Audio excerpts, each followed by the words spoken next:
market today, and it was the second most successful market as far as purchases and people picking up business cards and things of that nature. So that's awesome. But there were some behind the scenes chaos that was going on, and I allowed that to distract me from filming any interactions and any of that good stuff. So I'll have to fill you in on what the tea is.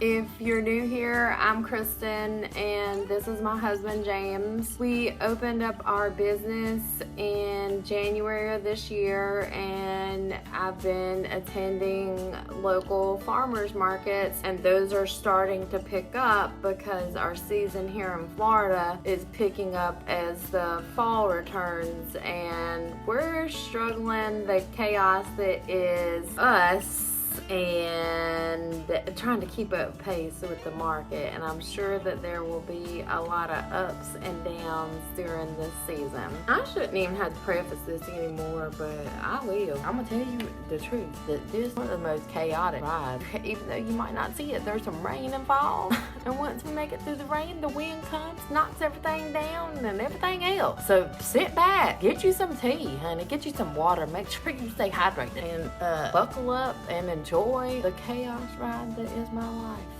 Que sera, sera.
got it moved. Actually, it goes on one of these handles. This one is funny. It goes on like one of these, like this. Yeah. I got it moved. Alright, well, have you screwed it in?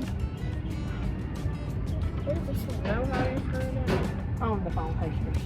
On the phone posters. Yeah, whatever. Yep, no, just right there. It'll roast. These little things, these 3 hours go any type of way you want them to.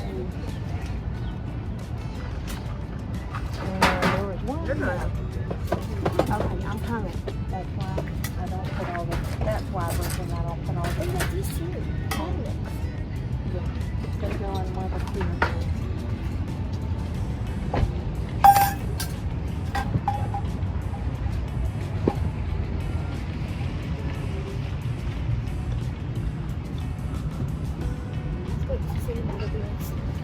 Yes, you did, but it's okay. We got a little bit of a fan, honey. I don't know what to tell you. It ain't gonna do merch. And I can only do so much. And that's gonna do what you think it's gonna do, but I had to do for you. Alright, I guess. Alright, the magnets, if you want to start piling them into something like that here.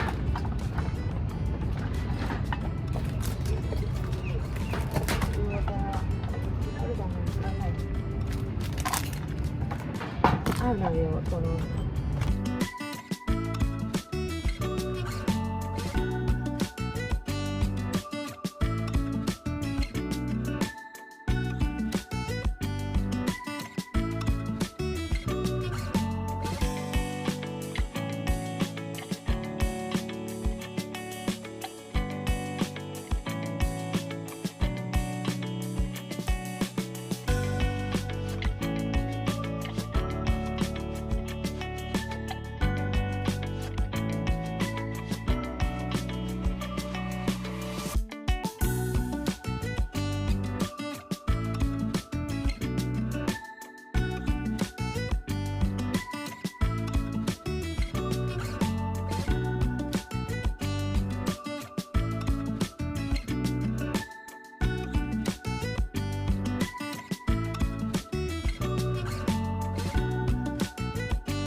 It does.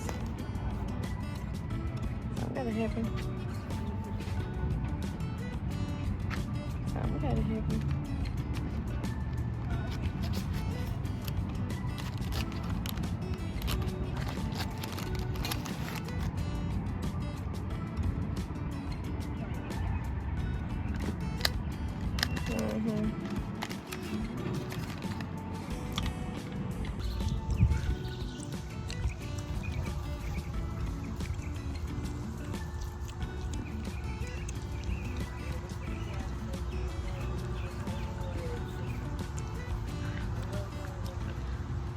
If you're like, Kristen, you look really rough.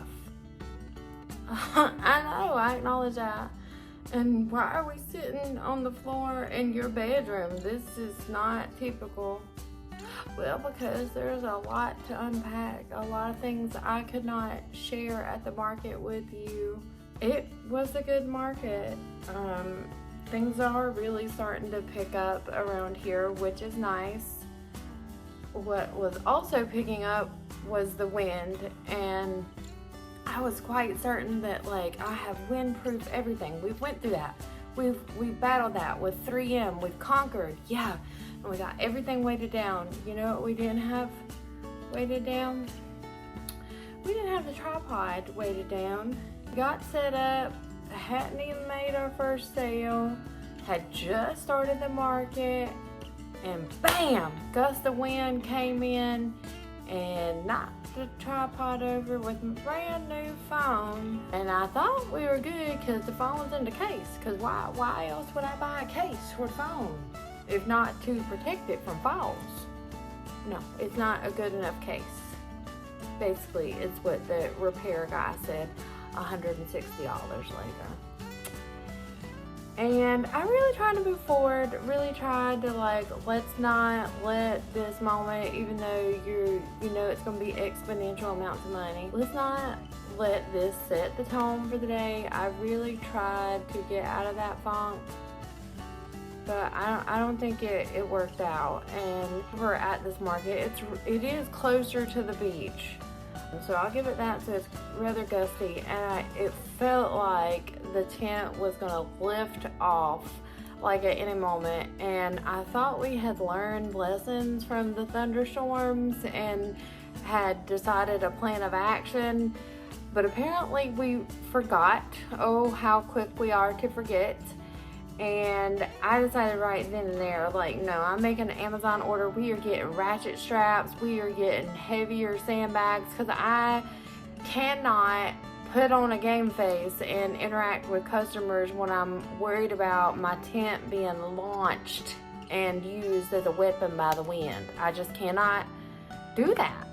And so there are certain things that I should worry about, like creative aspects of the business and things of that nature. But there are some things that I should not have to worry about. Like, we should come in fully prepared and be prepared to face the wind gusts that are Florida. And we were not prepared, and I'm tired of it. I'm tired of having to worry about that. So it was a whole lot to unpack, to say the least. I say that to say this, we're essentially having a therapy session, because I sure do need one. And so there was that. We did the second best we've ever done. I mean, I know it's been, which isn't saying much, but still, to me, it's that's awesome. It's amazing that traffic has increased and people actually wanted to purchase my products. That is amazing to me. So this is the second best we've ever done, period. And I really could not enjoy it because I was so focused on the destruction that happened with the phone and the potential destruction of the tent being used as a weapon. I could not even enjoy in the moment and interact with people, and that's sad. I don't want to do that. So I ordered some straps, the ratchet straps, but I also ordered some straps for Velcro straps in case I'm gonna have to Velcro the tripod to the tent, or if it's gonna be just sandbagged, I'll have the extra sandbags now. But I mean, it's unfortunate, but we've had to learn lessons the hard way, and I feel like with each market, are we growing the brand? Maybe, maybe not, but the important thing is too that I'm learning something new about life and myself, with each market, which is important because I don't want to be stagnant as a person. I want to grow. So that's awesome. But something we didn't think about, period, is I don't know if you guys do this, but down here in Florida, I've noticed that most do. When I think something's awesome and I want to purchase that from my fellow vendors, I go and they give me a deal. I don't know how much of a deal really it is based upon the prices that they charge to customers. I'm assuming it might be 10% or something like that. And I'm gonna have to come up with that sort of price list for my items, because I'll tell you the scenario that happened. Two, not one, but two fellow vendors came over and were so nice, thank you so much, and wanted to buy some of the things that I made and thought that they were cool and really functional, and that's awesome. But I didn't, prepare for this scenario in my mind. And I was so just beat down by the time that they got there, by the phone and everything in the wind. They were like, well, how much, is it for the vendors or whatever? I was like, yeah, well, I don't know. Like, I'll just give it to you at cost. How sweet on my part to them, how super sweet, but how really stupid of myself, because I'm acting like I didn't go through the time and energy to like make the product when I totally did. Like, that's crazy. I don't know why I did that, other than I wasn't prepared for this particular situation. Do you guys give discounts to fellow vendors, and how much? I don't really feel like it should be at cost. I really feel like that was not smart on my end. That I shorted myself for sure, but I just was so bamboozled today that I couldn't think straight. I guess what I'm trying to do is like get a process for everything, and I need to do it quickly because I've noticed an uptick in traffic, and so I need to pull it together before season comes and I'm literally running around like a chicken with my head cut off, because this is not good. This is not a good look to be discombobulated constantly. PT dash of chaos. That just makes for interesting, backstories and things. That gives you character, honey. But when you completely are the chaotic mess, nobody wants to buy from you because you don't know what's going on. You don't even know if you're coming or going, honey. So I gotta pull it together and come up with some game plans, basically. Like, I honestly, and I appreciate you, Miss Lady Ma'am from Texas, purchasing from me, even though I was so discombobulated. I didn't even know how much my little phone case was, because I was so out of sorts with this phone. Oh, I don't know, y'all. Basically, I've got to come up with some systems, and one of them being vendor discounts, and I need to have them like on the fly and like prices readily accessible to me, because I do have a variety of products. I'll give myself that. I have a variety of products. I understand that. So if you get some leniency in that department, but like, pull it together, sister. I don't know, but I have to pull it together some type of way. And it may involve making a like little cheat sheet, honey. I don't care, self pull it together. Okay, baby, pull it together, please. I'm on the struggle buggy here, and we can't stay on the struggle buggy. It's okay to have a seat on the struggle buggy, but you can't ride out the struggle buggy forever. Eventually, you got to hop off and walk on your own two legs. This is a pep talk for myself and maybe you. If you're in a struggle buggy, it's okay to be there, but get off. Well, let's make a plan to eventually get off and walk on our own two legs, honey. Well, I hope that y'all enjoyed this video and found it entertaining and educational on what not to do if you're gonna go to markets as well. And I appreciate y'all watching, and we'll see y'all in the next video.